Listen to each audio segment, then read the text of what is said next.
Welcome back to the channel. It's your boy Schoolboy here with another video. Today we're going to be talking about Real Housewives of Potomac, episode season 8, episode 9, Hard Conversations. Before we go ahead and get into this live video, if you're new to the channel, welcome to the channel. If you would like to like, I would appreciate if you could like, comment, and subscribe to the channel. Bang that notification bell button so anytime I drop a new video or go live, you'll be able to get those notifications. Make sure you always hit all notifications. That way you get it. YouTube is acting really funny with the notifications as well. So I wanted to really really let's talk about Real Housewives of Potomac here. This was an interesting episode nonetheless.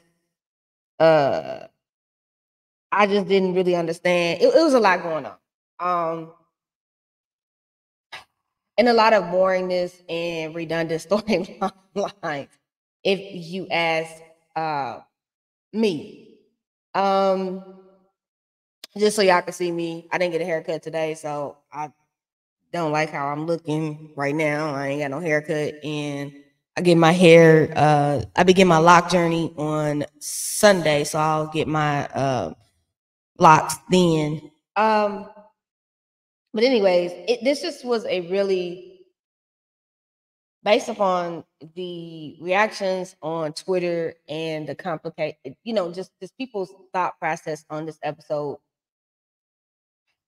I don't know where we are a lot, mentally as individuals, and where we are in thinking some of these things are okay. We discussed some heavy things, but then there were some things that I have side eye and question a lot. And not because I don't believe them, but just because stories have changed, and there's just it's a lot of unnecessary storylines, and I feel like too many housewives with no storylines, and we're not connecting with this as the audience. It's boring. The episodes are dragging. Y'all are complaining about Married to Medicine and how you need Quad back over on Married to Medicine, but we're allowing ourselves to suffer through Potomac. I can have one filler episode of Married to Medicine, which was this past week's episode, and deal with that, then have to keep continually dealing with listening to Potomac. And what are we actually getting, with Potomac? We're not getting much with Potomac. We're not getting anything that I can say honestly with Potomac that I feel like we should be going through these same strokes and same situations with the same people. And it's just it's a bunch of going around in circles. And I had to make me a tequila tonic water and lime, because I'm gonna power through this for y'all. But I just feel like it's so many unnecessary things that we're not really talking about. So we open up the episode, and Ray and Karen are talking about her heart condition, and she wanted Ray to be there more for her, even though he's busy. And just like, I thought the man retired. There can't be that much more that Ray should be having to do. Ray can barely pitter patter through the house. Karen. I don't know. Karen says she can do things to help prevent more buildup on her heart, but it's not serious according to the doctors. Karen also mentions her PAVE event and inviting the other girls, which Karen does the PAVE event every year to talk about SA and women that have experienced SA, and to give their stories, which is a great and a beautiful cause that Karen has been doing since season 1. As far as this filler crap about Karen's heart, I ain't saying Karen in her mole and her heart is not a major situation. The 5% blockage is, but at the same time, it's like, okay, we ain't got no storyline here, so we just gonna fill this in so she can bring up her PAVE event. Mia Gordon me and Gordon link up with Juan and Robin to take this cooking class together. Meanwhile, Juan is on the phone, begging harder than you know, a pimp trying to get his money from his hoes for a job, and he's begging, talking about, man, can you give me a call back? Woo, woo, woo. And I really honestly believe that regardless of whether there was anything that came out of that original lawsuit at Copping, it's going to be hard for him to get a job. People are not, first of all, Coppin wasn't doing that well anyway. The team was not winning a lot with him, so he didn't bring much to the program. And then on top of that, which you did bring to the program was a scandal, and that may shy away employers for even wanting to deal with you, because if you've had a scandal there, who's to say that you're going to not have a scandal here? I don't know. I don't think that Juan will be getting another job. I think retirement is going to be retirement from the NBA, and blowing Robin's money is just going to be what's going to happen around there, because I don't foresee him getting another coaching job. If he does, it will shock me. But no, honestly, I don't believe that it is going to happen. That's my personal opinion. Dang, I forgot to tell y'all, make sure y'all like, comment, and subscribe. Make sure y'all follow me on social media. If you would like to donate to the channel, that information on the screen is on the screen, as well as the social media handles. My bad, y'all. I just gained straight up into this. That's how you know I want to get this video over, because it ain't nothing going on in this on this episode. Robin mentions that Juan's job search isn't going well at all, and I don't think that Juan will get another job. I don't. Robin talks about her opening up this facial business and how she bought into the franchise. And since Juan is unemployed, she's trying to make more money and to diversify income. And basically, you're really saying that he ain't gonna get no other job. He's not probably gonna get hired. His reputation probably from this incident has caused things not to work out and for people to want to back up from him. And it's crazy because all of the connections that Juan has had from the NBA, and a lot of former NBA players are college coaches, he's not even getting picked up to be on anybody's staff. So that says a lot to me. And again, alumni, universities, regardless of what didn't or didn't happen, what came out with that, and even though the school didn't pay anything out to the student, to the player, I don't think that because of the look that it gave, that he is going to be able to get another job. That's just my judge. And I just think that Robin knows that. And since she knows that, and since she did, they had the first incident where she lost all of the retirement money that he had, it's like, shit, I might as well go ahead and open another business, because the likelihood of him getting another job it's just not gonna happen. Robin forwarded this info to Mia and Gordon for financial advice, and Mia says the numbers look good. And I'm like, Mia, I don't know how I wouldn't have forwarded nothing to Mia and Gordon, for the simple fact that Mia was around here thinking her husband embezzled from their own business that they had together, so linked with his family. So Mia's input would not be anything that I would be looking for, but God bless. Mia brings up the car meltdown Robin had in Austin and questioned him about the hotel room story. Mia is trying to tell him next time, and Juan just immediately shut down. And it was like, look, as a grown man, I made a mistake, but you ain't finna come over here and check me. So to me, that trailer this week that they played was very misleading, because she didn't really check him. Yeah, she questioned and she asked some of the same questions that a lot of the girls asked at Austin, i.e., Karen. And when Karen asked questions, it was immediately shut down. Y'all trying to crucify me, woo, woo, woo. And that really wasn't what it was. It was just like people had questions because the story didn't make any sense. Now, when Mia's trying to chastise him about going down there to the hotel and all of that, I don't want to hear that. I don't want to hear that. You don't need to tell me about what's going on. And it's just like, okay, this is where what I'm saying is let that man cheat in peace and leave it alone. They're going to have to find some other storylines and some other ways to diversify this cast. And this cast is going to have to clock in and do something to move these storyboards forward. Because in all honesty, I'm bored. I didn't give a damn about Mia questioning that man. Because at the end of the day, if his wife is okay with it, what does it even matter to the rest of y'all? And then Wanda basically told everybody in America he don't give a damn about how any of us feel. So our feelings towards that shouldn't mean anything. I mean, it is what it is in regards to that. So Mia trying to low key check him when you ain't even open and honest about what's really going on with your marriage and really being honest about you and your husband really having an open marriage from the jump. If you ask me, because I still believe that Mia and Gordon had an open marriage from the jump. They just tried to cover it up and make it seem like it wasn't open. Good girl, I would have respected if you and Gordon would have came on here just open and honest about your situation, but I guess not. Mia brings up the lawyer that scammed them and unalived himself, and she says this basically causing tension in their marriage. That lack of money over there is causing tension in your marriage. The lack that your husband don't have access to them business no more. The fact that his family put him out of them businesses because of you is what's affecting your marriage. Just say the funds is affecting the marriage.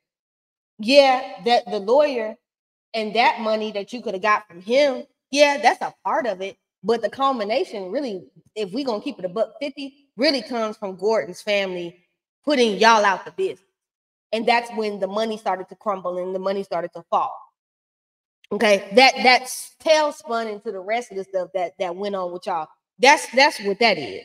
And in my opinion, like again, I think that family got tired of whatever Mia was doing with them businesses, whether it was overspending, whether it was opening too many businesses, whatever she was doing, it traces back to Mia. And I think Gordon took the L for it. That's my opinion. Wendy is sitting down with her mom, and her mom says she had an elective surgery and she had some complications due to that surgery.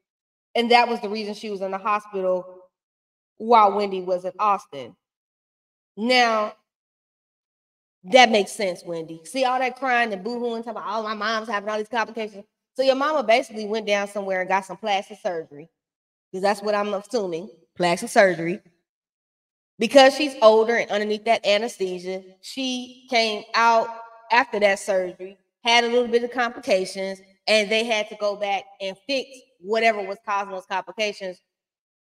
And the reason why they had to fix it, they had to do an emergency to fix it, because whatever she had done, whatever procedure that was cosmetic, did not work for her, or it was some complications inside that, which sounds right and sounds the truth, but y'all really glossed over it and didn't tell us what type of surgery it was. But if it was elective, I'm assuming it was plastic surgery. Okay, because it ain't like we don't see that your mama bleaching her skin too, because your mama was never that damn light skinned. But I ain't gonna get on your mama. I'm gonna leave that alone. Wendy takes the time to explain the mess between the NECA, aka No Neck, and her, Lebby, and Ivy. Wendy's mom basically says she called Lebby because she's like a daughter to her, to try to mediate the situation between Lebby and Ivy. And Wendy's mom is like, whatever her name is, referring to No Neck, is referring to No Neck, and she's like, I never mentioned the shrine. The only shrine I know is St. Jude. I think that Wendy and her mother rehearsed that scene before they sat down. They knew what they was going to mention, what they were not going to mention. I do believe that there was some more conversation between Lebe and Wendy's mama, and that mess got heated. And her trying to act like she don't know who NECA is, I don't buy that. I think Wendy's mother does know who NECA is, very much so. And they sitting up here trying to play in our face in the scene, and I really didn't freaking appreciate it, because that's really what it gave. We're playing with y'all in this scene, and for what, I really don't understand. It just felt like lies from the beginning to the end. And I'm glad that they hurried up and got off of this mess. And again, this is another storyline that's dragging way too long, and this is why we're bored. Okay? Giselle and her daughter Grace are spending time, and she's ready to go and leave to FAMU. They're taking a self-defense class, so if something happens to her in college, she's able to defend herself. Giselle brings up Jason. Grace roll her eyes because we all know this is fake, and he's a renaissance boyfriend like Martell was to Sheree. Okay, again. Real Housewives of Potomac got a lot of filler scenes, and we're really getting nothing. Okay, this season is excruciatingly dry, and they may have to go and reboot this after this season and get either a whole new crop of girls, or this cast is going to have to learn how to have conflict and resolve like Beverly Hills and Miami. And I'm sorry, and y'all might get mad at me because of this comment, and I really don't care. But the real tea is, if you've noticed on the all black cast, we have this issue of being able to move forward in these storylines. We're not able to have conflict and resolution and move on. In these ensemble casts where it's mixed and there's different ethnicities, cultures, races, like Miami, and Beverly Hills, people are able to have conflict, resolve, move on. Conflict, resolve, move on. They understand that they have to clock in and create a show and keep us entertained. This set of women cannot do that. And this in the only two cities that really struggle with this right now is Potomac and Atlanta. And I don't know if that's strictly because of the production company and Eric Fuller and his showrunners and all the producers, or if this is the women itself. But this is why we cannot move forward, because we are stuck in the same lanes, like we're stuck in the mud. It's like keep trying to turn a car in the mud and we're stuck and we're not getting anywhere. The next scene, Candace is in the car driving on the phone with Dorothy and lets her know she's meeting up with Naneka. Candace brings up she had a breast mammogram and they found 2 lumps, and the doctor told her they will monitor it,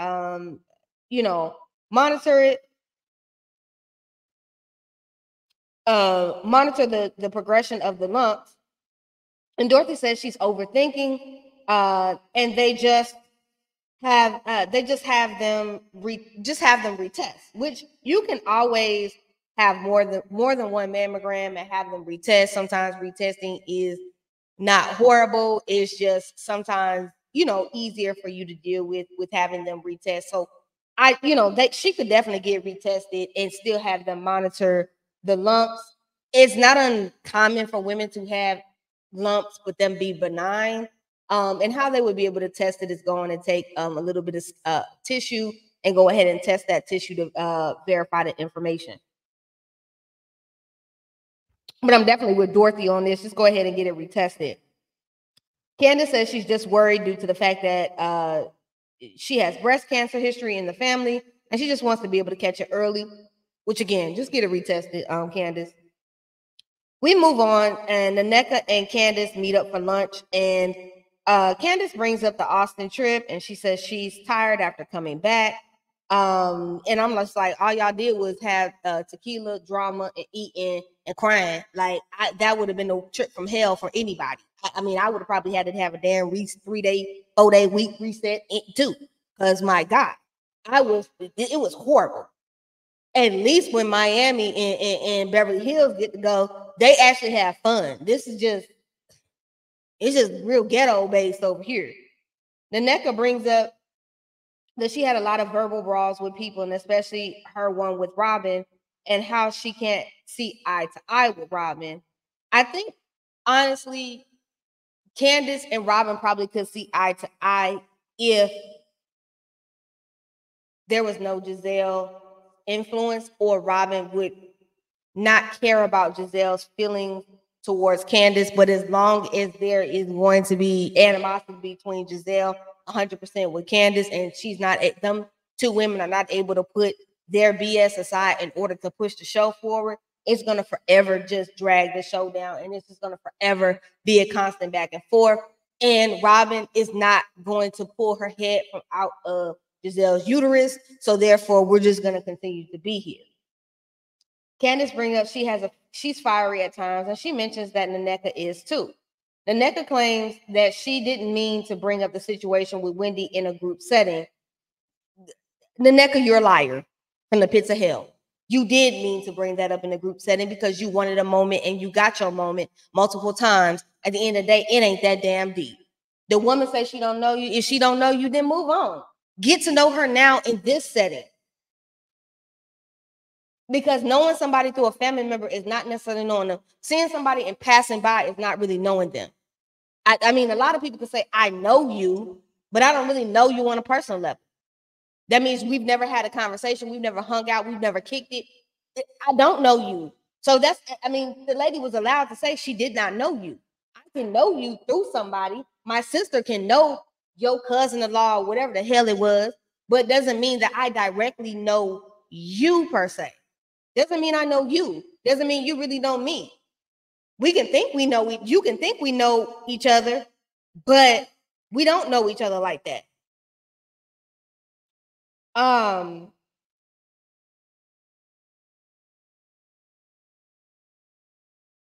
Naneka says she hopes that her issues with Wendy don't affect her and Candace's relationship and being able to be friends. Naneka trying, and it is because Candace and Wendy are on the outs with the rest of the group. The group is completely divided, and they're going to protect each other at this point. So yeah, and Naneka, you didn't already chose what side you want to be on. Everybody comes in, being up underneath them green-eyed bandits and forehead Ashley. So it is what it is. In the words of Candace, by forehead. And Naneka with these cremation 5 wigs and these cremation 5 makeup and terrible wigs, I can't. Naneka's trying to get pregnant, and Candace is thinking she's pregnant every 5 minutes. So y'all share that in common. Okay, great. They talk about all of them meeting up to go to Karen's Pave event. And that's pretty much the scene. Okay. Again, I was snooze festing the entire. I'm surprised we're 22 minutes into this because I'm surprised I mustered up over 20 minutes to give y'all with this video. Karen shows up to her Pave event, and all the ladies, all the ladies eventually show up. And the musician Ella comes up to sing and all the ladies express themselves with their stories of SA. Side note, we're gonna pause right here. We have Ashley, who is a victim of SA, perpetuating what Giselle lies on Chris Bassett and him possibly essaying her. And again, for you dense, stupid people that are on Twitter talking about Giselle never insinuated that with Chris, y'all might need to go back, watch the beginning of this season, some of the comments with Giselle, and y'all might want to go back to last season because very much so, Giselle insinuated that man committed SA to her or tried to. Now, it is okay for a woman to say she's uncomfortable with something, but again, when he wanted to pull you to the side, all Giselle had to do was get another man in that room with her or another woman. Hell, I know Cal was up there trying to refresh them dry ass tracks in your head. You could have had him step in that room with you, so there was another witness, especially another man in the room at the same time. There's ways to avoid these certain things if you felt uncomfortable.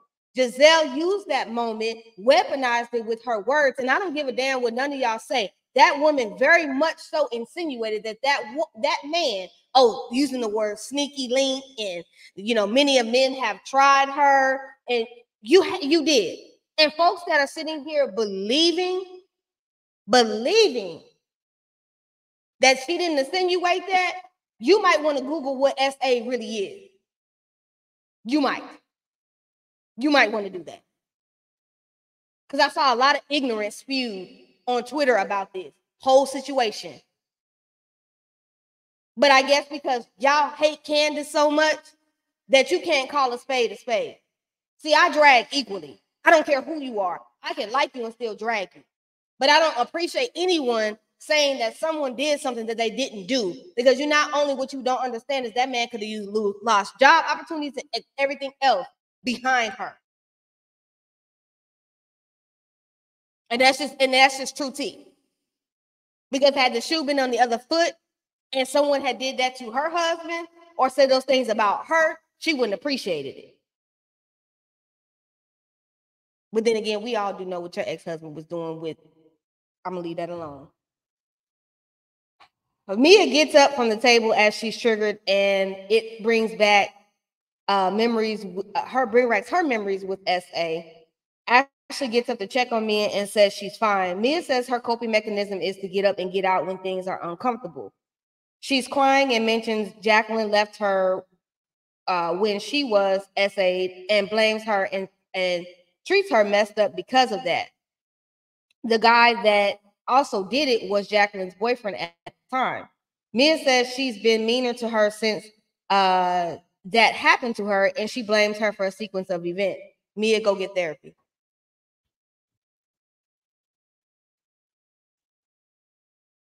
Because if you're mistreating her, then you mistreat a lot of people in your life. And it's all deriving from that one situation. So that means that mean girl behavior, that nasty behavior, how you treat people, how you talk to people, how you like to jab out on people. It ain't just Jacqueline you do that to. You probably do it to G too. And I'm telling you, you can go from man to man. You can go do from wherever you want to go until you heal that part of you. You are going to forever be running. And no, Jacqueline did leave you. She didn't know that the dude was going to do that. And I'm quite sure that Jacqueline holds a lot of guilt. And I think that's probably why she takes the abuse from you, because she feels guilty for what happened to you. But it's not okay to take that out on folks. It's really not. But I really do hope Mia, no shade, I may drag her and I may talk my mess. But at the end of the day, I really do hope that she gets some true therapy for that. Because no man that she's with or no relationships that she's going to have with anybody, and that feeling of abandonment, because that's what she really comes off of with, is not going to go away until she really heals and works on it.